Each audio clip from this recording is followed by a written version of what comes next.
जय हिंद फ्रेंड्स। आइए तो नेक्स्ट वीडियो में, जो मैं इसके पहले प्रीवियस वीडियो में मैंने चर्चा किया था कि हम भारतीय धर्म के बारे में चर्चा करेंगे।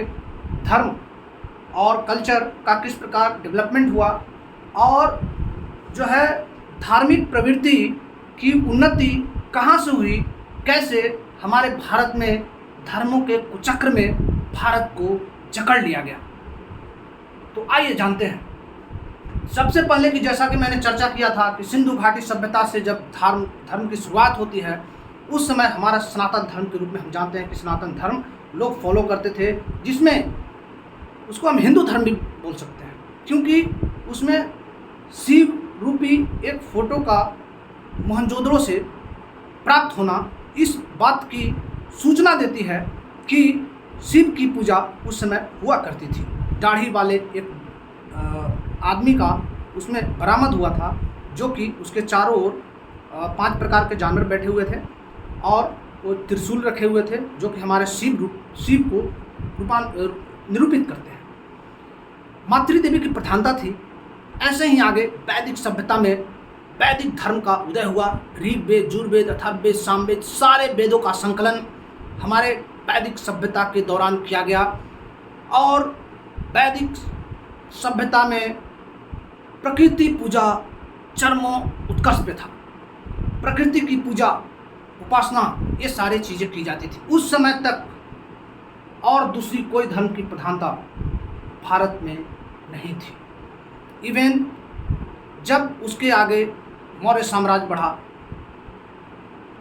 बिंबिसार, हर्यक वंश, शिशुनाग वंश, नंद वंश, मौर्य वंश और उसके बाद शुंग वंश, जो कि ब्राह्मण धर्म का उत्थान किया। मौर्य वंश के समय बौद्ध धर्म का पदार्पण भारत में हुआ और यहीं पे शुरुआत बौद्ध धर्म की हुई। 6th सेंचुरी BC में धार्मिक क्रांति हुई। 600 BC में जो धार्मिक क्रांति हुई, वहीं से अनेक धर्मों का रूपांतरण स्टार्ट हुआ, लेकिन उस समय इस्लाम का पदार्पण नहीं हुआ था। दोस्तों, इस्लाम बहुत देर से हमारे भारत में प्रवेश किया था, उसकी हम चर्चा करेंगे। इस्लाम भारत में तो नहीं, पूरे विश्व में इस्लाम की स्थापना कब हुई, उसके बाद आगे अनेक धर्म 6th सेंचुरी BC के बाद से पदार्पण हुए। तो बात यहाँ पे आती है कि सबसे पहले कौन सा धर्म पूरे विश्व में था। मेरे हिसाब से दोस्तों, पूरे विश्व में सनातन धर्म का ही बोलबाला था। लेकिन जैसे जैसे सनातन धर्म में कुरीतियाँ बढ़ते गई, तो लोग दूसरे धर्मों का विकास करना शुरू किया। उसी सिलसिले में बौद्ध धर्म, जैन धर्म का पदार्पण हुआ। अब हम बात करेंगे बौद्ध धर्म में भी बाद में विभिन्न प्रकार की कुरीतियाँ आई, जिससे बौद्ध धर्म बहुत आगे नहीं बढ़ पाया। जो धर्म में कुरीतियाँ बढ़ने लगेगी, वो धर्म धीरे धीरे विलय की कगार पे पहुंच जाएगा। धर्म सिंपल होना चाहिए, सभी को मानने लायक होना चाहिए और उसमें किसी को विवश नहीं किया जाना चाहिए। आगे हम बात करेंगे इस्लाम धर्म के पदार्पण का। इस्लाम धर्म हजरत मोहम्मद, जिसको हम पैगंबर भी बोलते हैं, उसके द्वारा इस्लाम धर्म की स्थापना किया गया। पैगंबर मोहम्मद का जन्म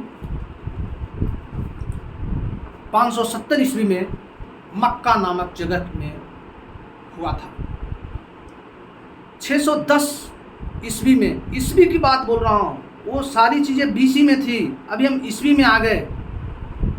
610 ईस्वी में हीरा नामक गुफा में पैगंबर मोहम्मद को ज्ञान की प्राप्ति हुई थी। 24 दिसंबर 622 ईस्वी को पैगंबर ने मक्का से मदीना की जो यात्रा की, उसको इस्लाम जगत में हिजरी संवत या मुस्लिम संवत के नाम से जाना जाता है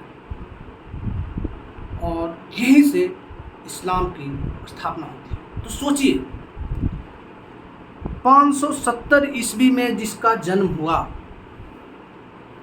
और उसके पहले तो ईसाई धर्म का पदार्पण हो चुका था, क्योंकि ईसाई धर्म के ही आधार पे बिफोर क्राइस्ट BC और AD, जब भी हिस्ट्री की बात आती है तो दो चीज़ों की जिक्र किया जाता है, BC और AD, बिफोर क्राइस्ट और एनो डोमिनियन। तो बिफोर क्राइस्ट ईसा मसीह के जन्म से पहले और ईसा मसीह के जन्म के बाद, ये दो तथ्यों के आधार पे इतिहास में कालखंड बांटा गया है, और उसी कालखंड की हम चर्चा करते हैं। तो हम देखते हैं कि ईसाई धर्म का पदार्पण इस्लाम धर्म से भी पहले हो चुका था, और उससे भी पहले सनातन धर्म, जिसको हम हिंदू धर्म भी मानते हैं, उसकी पदार्पण हो चुकी थी। और इसकी पदार्पण होते होते ये बहुत बृहद रूप से करीब करीब, मैं तो समझता हूँ कि पूरे विश्व को जगड़ चुका होगा, लेकिन इसकी कोई तथ्य नहीं है, तो मैं इसके बारे में चर्चा विशेष रूप से नहीं कर सकता हूँ, क्योंकि मैं जो भी बातें बोल रहा हूँ सारे संवैधानिक रूप से और किसी धर्म विशेष के फेवर में नहीं बोल रहा हूँ, मैं इतिहास से रिलेटेड बोल रहा हूँ जो कि मैंने पढ़ा है। तो जो आज इस्लाम लोग, इस्लाम धर्म के जो मुखिया हैं, वो भारत को जो तोड़ने की कोशिश कर रहे हैं, चाहे और जो दूसरी धर्म के जो लोग हैं विभिन्न धर्मों में बांटकर ये जो भारत को खंडों में विभाजित करना चाहते हैं, मैं उसका सीधा विरोधी हूँ। मैं चाहता हूँ कि हमारा एक ही धर्म भारत धर्म है, और सारे लोग आपस में भाईचारे की सहायता से रहें। और जहाँ तक धर्म की बात आती है तो सबसे पहले हिंदू धर्म का पदार्पण हुआ। हिंदू धर्म सभी धर्मों की माँ है, और इसी से सारे की जननी हुई है। चाहे कोई बताए कि इस्लाम धर्म में ऐसा बोला गया, इस धर्म में ऐसा बोला गया, तो मैं उसको नहीं मानता। ये मेरी अपनी अभिव्यक्ति है। और दोस्तों, इस वीडियो के माध्यम से एक चीज़ और मैं बताना चाहता हूँ कि भारत को टूटने से बचाना है तो ये जो धर्म प्रचार का जो तांडव चल रहा है, धार्मिक कुचक्र का शुरुआत भारत में चल रहा है, उसको रोकने की जरूरत है। कोई धर्म विशेष भारत को तोड़ने में योगदान नहीं देगा। जैसा कि अभी यूपी में अतीक अहमद, अशरफ, ये सब का जो इनकाउंटर हुआ है, अतीक अहमद का जो इनकाउंटर नहीं हुआ, उसको मारा गया है, उसके बेटे को इनकाउंटर हुआ। तो ये मेरे हिसाब से अपराधी थे, और अपराधी को किस अवस्था में कैसे इनकाउंटर किया गया वो जांच के विषय, वो पुलिस अपना काम कर रही है, और इसमें हम लोग भी पढ़ने की कोई ज़रूरत नहीं है। यूपी में मैं देख रहा हूँ धारा 144 लगा हुआ है, लोग दंगा भड़काने की कोशिश कर रहे हैं।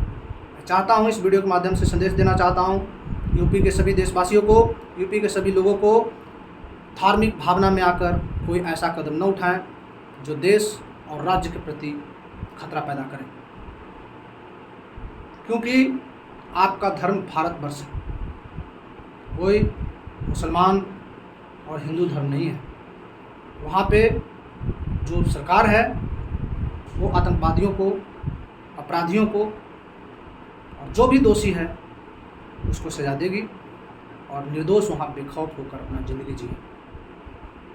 और मैं चाहता हूँ कि इस प्रकार का शासन व्यवस्था सारे देश में अपनाया जाए, और सभी लोगों में सौहार्द की भावना हो। और मैं ये देशवासियों से निवेदन करना चाहता हूँ कि हमारे देश को धर्म के आधार पर बंटवारा न किया जाए, क्योंकि जब जब हमारा देश बटा है तब तब हमारा देश लूटा है, और लूटने वालों की संख्या अभी भी कम नहीं है। हमारा देश अगर बट गया तो आज भी लूटेगा।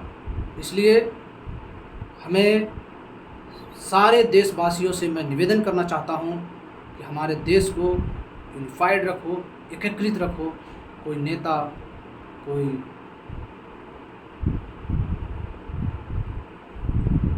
सेलिब्रिटीज़ और भी बड़े बड़े जो लोग हैं वो ऐसा भाषण न दें जो कि देश की एकता और अखंडता की आँच आए। जय हिंद दोस्तों।